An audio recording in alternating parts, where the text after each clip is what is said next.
Good morning students, प्यारे छात्रों।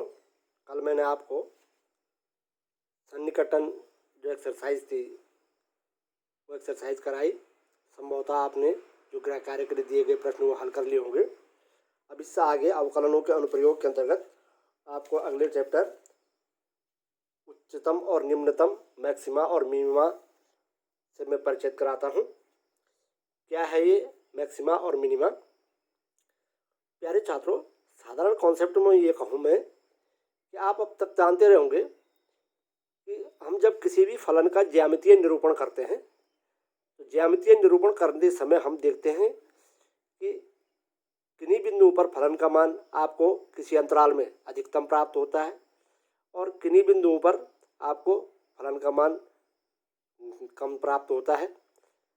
और इस प्रकार आप ग्राफिकल रिप्रेजेंटेशन से ये ज्ञात कर लेते हैं कि यहाँ पर फलन का मान अधिकतम है या न्यूनतम है।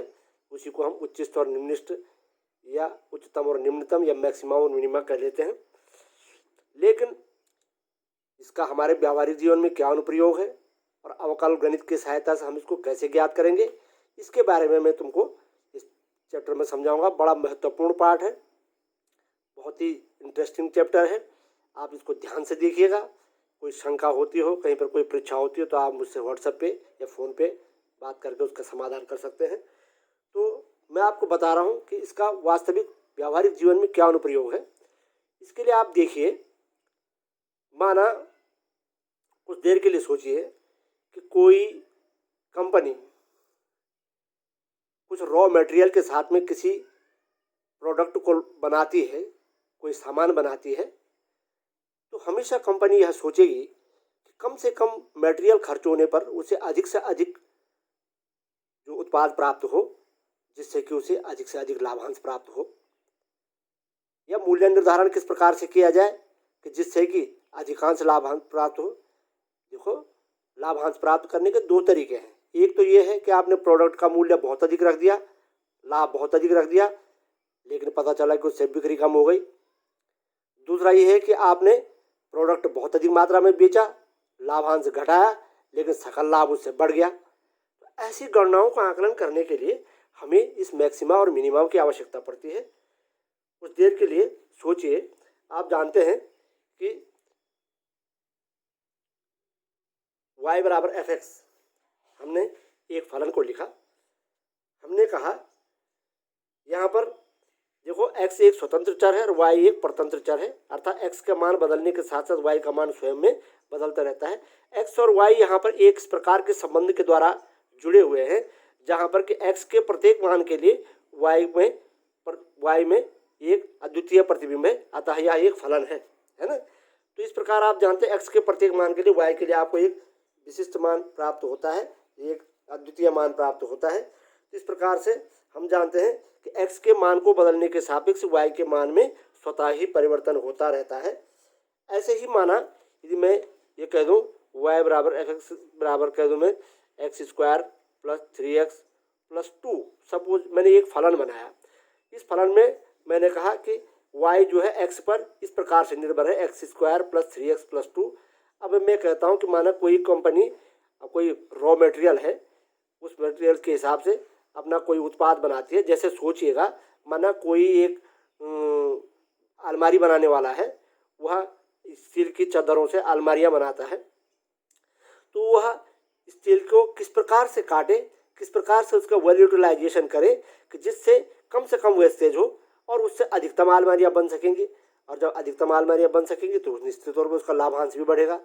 तो इसके लिए उसको किस प्रकार से इसको काटना चाहिए, किस प्रकार से मोल्ड करना चाहिए कि उसको सही साइज की जो अलमारियाँ जो है अधिकतम मात्रा में प्राप्त हो सके। ऐसे ही दूसरी समस्या मैं कह सकता हूँ कि माना सपोज कुछ देर के लिए सोचिए, कोई एक शूटर है, उसको कोई टारगेट हवा में जो लॉन्च किया जा रहा है, छोड़ा जा रहा है, उसको हिट करना है। अब उसके लिए शर्त यह है कि जब वह उससे न्यूनतम दूरी पर रहेगा तो वह उसको आसानी से और बढ़िया तरीके से हिट कर सकता है।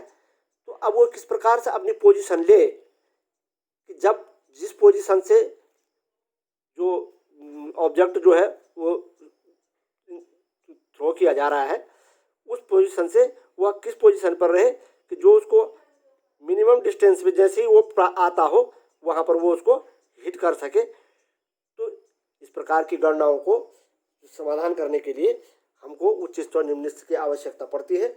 अब यहाँ पर मैं आपको थोड़ा सा डिफाइन कर दूँ, उच्च स्तर और निम्न स्तर हम किसे कह सकते हैं, कैसे किसी फलन का मान कहाँ पर उच्चिष्ट होगा कहाँ पर निम्नलिष्ट होगा। तो देख लीजिएगा, यदि माना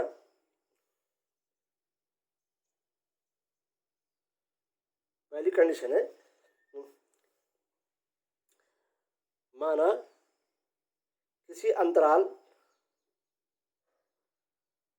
I में कोई फलन f पारिभाषित है।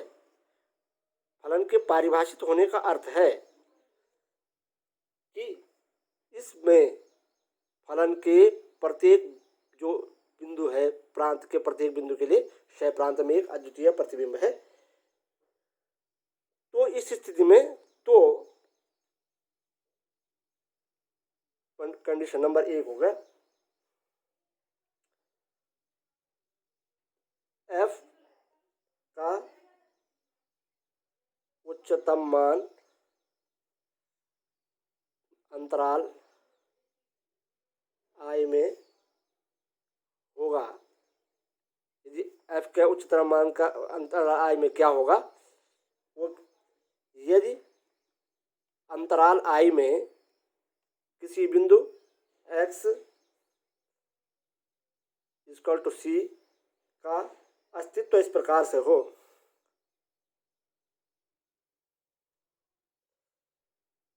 अस्तित्व इस प्रकार से हो कि value of function at point c F C is always greater than और equal to F X for all x belongs to I। अर्थात अंतराल I में कोई बिंदु c इस प्रकार से हो कि उस बिंदु पर फलन का मान उस अंतराल के अन्य बिंदुओं पर फलन के मान से हमेशा अधिक हो या उसके बराबर हो। तो एफ सी को अंतराल I में फलन का उच्चतम मान तथा C को अंतराल I में फलन के उच्चतम मान का बिंदु कहते हैं। ये है इसकी परिभाषा। इस प्रकार देखिएगा, माना कोई अंतराल दिया हुआ है, उस अंतराल में यदि किसी बिंदु C पर फलन का मान अंतराल के शेष अन्य बिंदुओं पर फलन के मान से हमेशा अधिक या उसके बराबर हो, तो हम कह सकते हैं कि एफ सी क्या है, फलन का उस अंतराल में उच्चतम मान है। और बिंदु x को क्या कहेंगे हम, बिंदु C को क्या कहेंगे हम, उच्चतम मान का बिंदु कहेंगे। इसी का सेकंड सेगमेंट में आपको बताता हूँ। यदि यही स्थिति है, माना अंतराल I में कोई फलन f परिभाषित है, तो f का निम्नतम मान अंतराल I में होगा यदि अंतराल I में x बराबर c का अस्तित्व इस प्रकार से हो कि, अर्थात एक बिंदु C का अस्तित्व इस प्रकार से हो कि कैसा हो कि बिंदु C पर फलन का मान अंतराल के शेष अन्य बिंदुओं से कम या उसके बराबर हो, तो हम कह सकते हैं कि एफ सी अंतराल I में फलन का निम्नतम मान होगा तथा C निम्नतम मान वाला बिंदु होगा। तीसरी कंडीशन है इसमें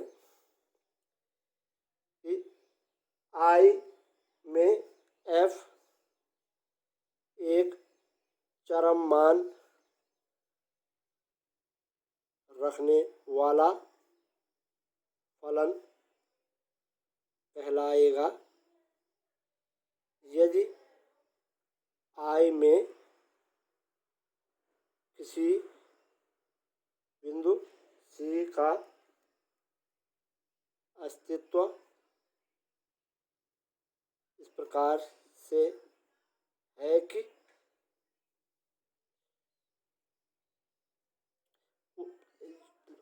उस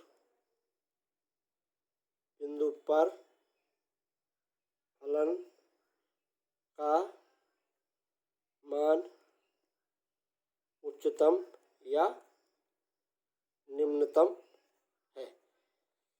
इस प्रकार से देखिएगा, किसी भी अंतराल में हम यदि वो कोई बिंदु है, उस बिंदु पर यदि फलन का मान शेष बिंदुओं से अधिक होता है या उसके बराबर होता है तो वह उच्चतम मान वाला बिंदु कहलाता है, और उस बिंदु पर फलन का मान उच्चतम मान कहलाता है।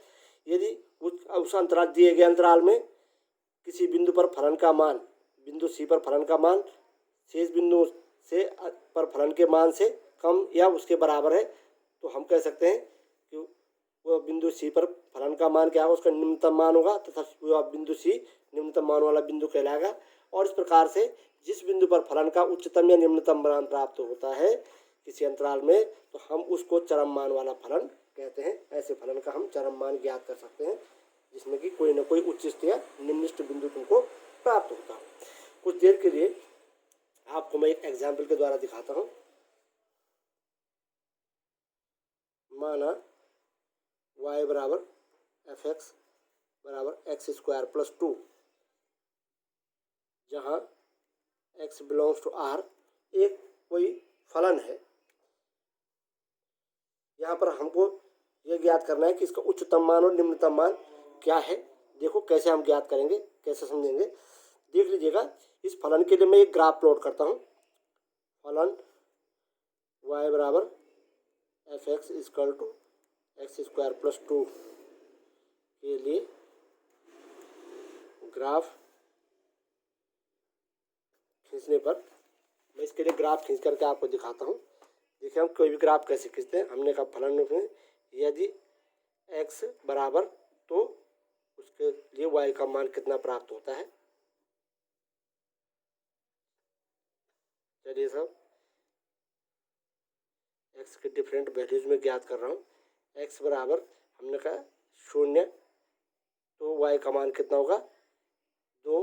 x बराबर 1, तो y का मान कितना होगा, तो x बराबर 1, तो y बराबर एक्स स्क्वायर प्लस 2 यानी 1 का वर्ग धन 2 यानी 3। ऐसे में x बराबर ऋण 1 रखूँगा, तो ये ऋण 1 का वर्ग धन ये भी हो जाएगा 3। मैं x बराबर 2 रखता हूँ, तो y बराबर कितना आता है 2 का वर्ग धन 2, 2 दूनी 4 और 2 6, तो 2 पर 6, ऐसे ऋण 2 पर 6 और सो ऑन। इस प्रकार से आपको विभिन्न मान प्राप्त होते हैं। अब मैं इसके लिए ग्राफ प्लॉट करता हूँ। चलिए, ये एक कार्टेशियन प्लेन है, ये इसके परस्पर समकोणिक अक्ष हैं 1 2 3 4 1 2 3 4 1 2 3 4 सोन 1 2 3 4, ये 1 2 3 4 धनात्मक है, ऋण 1 ऋण 2 ऋण 3, ये 1 2 3 4 धनात्मक है, ऋण 1 ऋण 2 ऋण 3 ऋण 4 सोन। अब हमने कहा when x is equal to 0 y is equal to 2, y is equal to 2, when x is equal to 0 y is equal to 2, ठीक है, ये हो गया 0 2 बिंदु आ गया।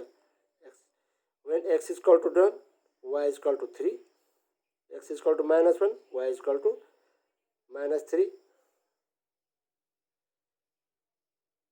यहाँ पर आता है। ऐसे x equal to 2 y equal to 6 यहाँ पर कहीं होगा, ऐसे -6 कहीं होगा। यदि मैं इसका ग्राफ खींचूँ तो इस प्रकार का आपको एक ग्राफ प्राप्त होगा, जो कि एक परवलय का वो है, समीकरण है, परवलय का ग्राफ है, जो कि y एक्स के अनुदिश सममित है। अब यहाँ पर देखिएगा आप कि x का उच्चतम और निम्नतम मान कैसे आप ज्ञात करेंगे।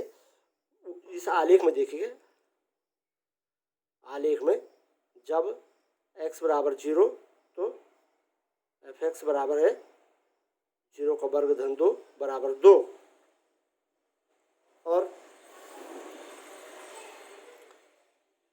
x का मान हमेशा बड़ा है for all x belong to R।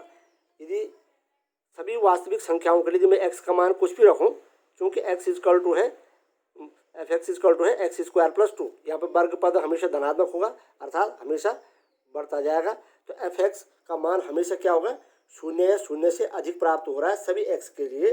इसलिए देखिएगा, इसलिए f का निम्नतम मान कितना आ रहा है, 2, सॉरी यहाँ पर f(x) is also greater than 2 है। f(x) का मान क्या, निम्नतम मान क्या आ रहा है, 2 आ रहा है ना। तथा किस बिंदु पर आ रहा है x का निम्नतम मान 2, तथा निम्नतम मान का बिंदु x बराबर 0 है ना। इस प्रकार आप देखिएगा कि फलन का बिंदु x बराबर 0 पर फलन का न्यूनतम मान x बराबर 2 प्राप्त हो रहा है। अतः फलन के निम्नतम मान का बिंदु तो हो गया 0 और फलन का न्यूनतम मान कितना हो गया, 2 हो गया। अब मैं उच्चतम मान के लिए देखता हूँ। यदि मैं ना x के मान में बढ़ाता जाऊँगा तो y के मान उसके रिस्पेक्ट में क्या होंगे, ये और ज़्यादा बढ़ते जाएंगे और ये अनंत की ओर चले जाएंगे। इस प्रकार से x फलन का कोई भी उच्चतम मान वाला बिंदु प्राप्त नहीं होगा और न ही फलन का अधिकतम मान प्राप्त होगा। तथा x बिलोंग्स टू R के लिए फलन का कोई उच्चतम मान निर्धारित नहीं होगा और न ही कोई उच्चतम मान का बिंदु प्राप्त होगा। परंतु यदि मैं माना इसके प्रांत को सीमित कर दूं, इसके प्रांत को मैं, परंतु यदि फलन का प्रांत जो है केवल माना मैं किन्हीं दो बिंदुओं के बीच में इसको ले रहा हूँ, -2 1 के बीच में मैं इसको ले रहा हूँ, तक सीमित करने पर आप देखेंगे x बराबर -2 पर f(x) बराबर हो जाएगा -2 का वर्ग प्लस 2 = 6 है ना। तो यहाँ पर क्या होगा, जब फलन के प्रांत को हमने एक समृद्ध अंतराल -2 1 में सीमित कर दिया, तो यहाँ पर जब x बराबर में -2 रख रहा हूँ तो फलन का मान 6 प्राप्त हो रहा है। फलन का हमको उच्चिष्ट मान प्राप्त हो रहा है। इसलिए x बिलोंग्स टू -2 1 में फलन का उच्चतम मान बराबर 6 तथा उच्चतम मान का बिंदु x बराबर -2 प्राप्त हो रहा है। इस प्रकार से देखिएगा कि किसी फलन में किसी अंतराल में इस प्रकार से हमने इसको परिभाषित किया। किसी फलन के उच्चतम और निम्नतम मान के लिए इसका निम्नतम मान तो x बराबर 0 पर ही होगा इस अंतराल में भी, क्योंकि आप देखिएगा -2 to 1 ये अंतराल -2 to 1 है। इस -2 to 1 में देखिएगा यहाँ पर -2 पर फलन का